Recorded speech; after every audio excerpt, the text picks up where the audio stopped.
There's a lot to talk about today. We have Gary Gensler and we have the Bitcoin reserve for the United States. I'm going to cover all of that. Okay, first we have Senator Loomis just introduced the S4912 bill, Bitcoin Act of 2024, introduced to the US Congress for a vote. So this is where I'm going to get right into this.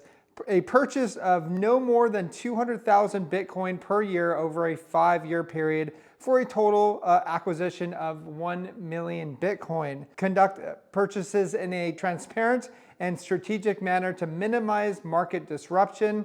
A whole Bitcoin acquired under this section in trust for the United States as provided in this section. So the whole point of this is what is introduced, this is what shows up on the government's website. It is a bill to establish strategic Bitcoin reserve and other programs to ensure transparent management of Bitcoin holdings of the federal government to offset costs utilizing certain resources of Federal Reserve System and for other purposes. That's a lot. First off, I don't think that the United States holding Bitcoin is going to do anything for the United States other than enriching the federal government, essentially. We'll see. But that is using taxpayer dollars, which is stolen money from hardworking Americans that were forced to give their money to the US government. Unfortunately, that's 1 million Bitcoin within that amount of time, 5 years, to go ahead and use that money to buy Bitcoin. So my suggestion is to buy Bitcoin, hurry up, because you don't want the US government owning a huge chunk of Bitcoin without you actually owning any. Now, is this good for the country? So this has just been proposed, it hasn't been passed, but there are 120 letters that have been sent to lawmakers urging them to endorse a strategic Bitcoin reserve bill. I don't know why people are urging this. The whole point of Bitcoin is to separate money from state. And a lot of people, they don't agree with that, whatever. I don't think it's going to do much because think about it this way. We just hit today $36 trillion for your national debt in the United States. 36 trillion. They're adding 1 trillion every 90 days. And this number isn't going to go away. Why is that? Even through all this, all the regime change, Trump getting in, a lot of great people on his team, seemingly great. I hope they're great because the Federal Reserve is able to print and print and print regardless. They don't give a crap who is president. They don't give a crap who is Treasury Secretary. They don't care. They own the whole United States and they own the military. So, there's nothing's going to change unless you literally end the Fed. That is why I talk about it so much, because that is the 800-pound gorilla in the room, which people just ignore. I don't understand why. Maybe they just don't understand history, they don't understand the history of money.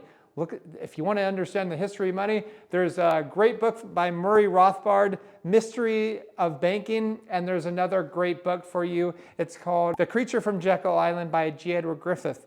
All right, so moving on, we have the Bitcoin pump.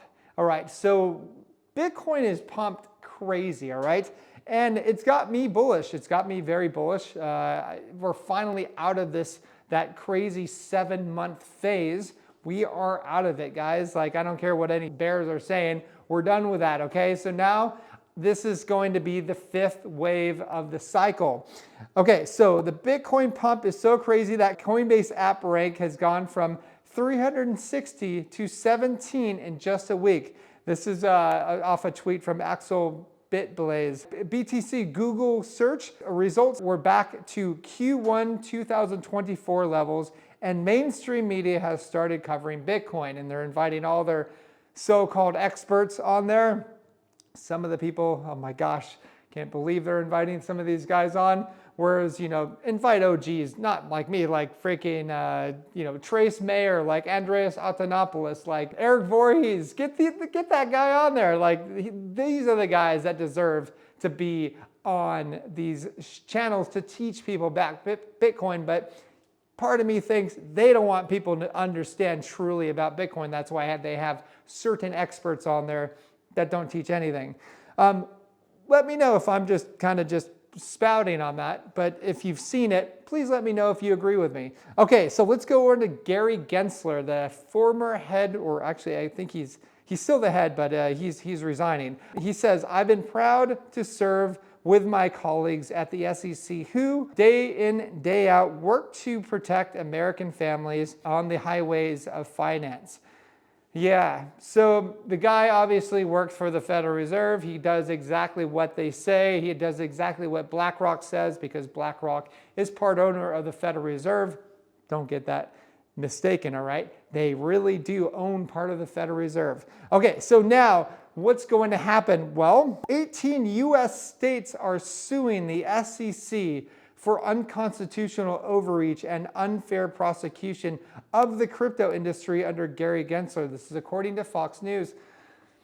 Really interesting. So they're going to sue the guy working for the Federal Reserve. I don't think that's going to go over very well.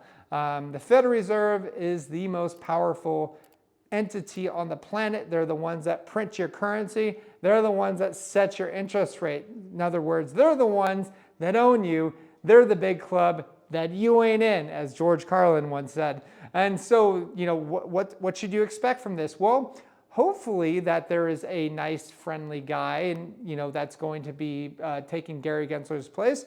But I don't know. You know, I don't honestly, guys. Like I said, I'm 47 years old. I've never seen a politician tell the truth before. Okay, I've never seen a president tell the truth.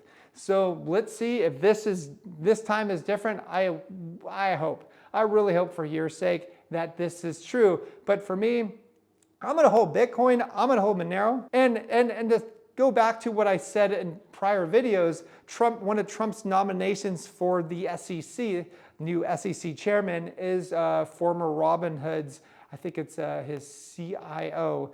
Because that was not really good either, because we saw that he clearly worked for Wall Street, which is essentially another word for the Federal Reserve.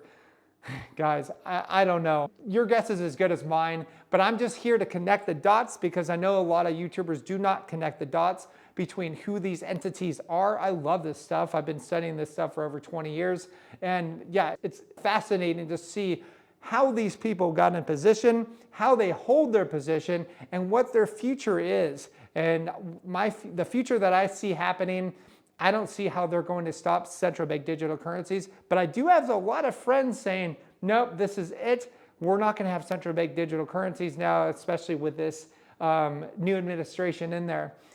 Let me know what you think. I really think that there's going to be one, because I think there's like 130, 140 different countries around the world that have been working nonstop to create central bank digital currencies. So yeah, if you don't know what a central bank digital currency is, it is a currency that is fully in control of the central bank. So that would essentially be the Federal Reserve. And they will control every bit of money that comes in and out of your account.